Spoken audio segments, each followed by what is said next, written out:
कालाबाजारी और कमी ल लेके भारतीय जनता पार्टी किसान मोर्चा के बैनर तले बीजेपी पदाधिकारी मन कोरबा जिला में एक दिवसीय धरना प्रदर्शन करिस। बीजेपी पदाधिकारी मन के कहना है कि जब ले राज्य में कांग्रेस के सरकार आए है तब ले किसान मन के शोषण होवत है। किसान मन ला सही समय में खाद बीज उपलब्ध नहीं हो पावत है। जो धरना दिए हैं उसके संबंध में जानकारी देवी संजू देवी राजपूत।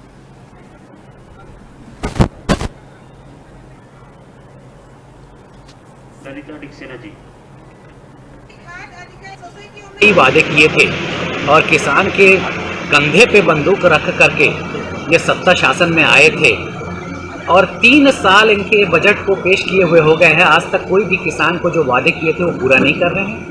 शुरू से किसान के साथ धोखाधड़ी कर रहे हैं, चाहे वो रकबा का मामला हो, चाहे वो बारदाना का मामला हो, चाहे वो किसानों को किश्त देने का मामला हो, चाहे वो बोनस देने का मामला हो, सभी चीज़ों में यह ठगी कर रहे हैं। और अंत में तो यहाँ तक पहुँच गए हैं कि जो किसान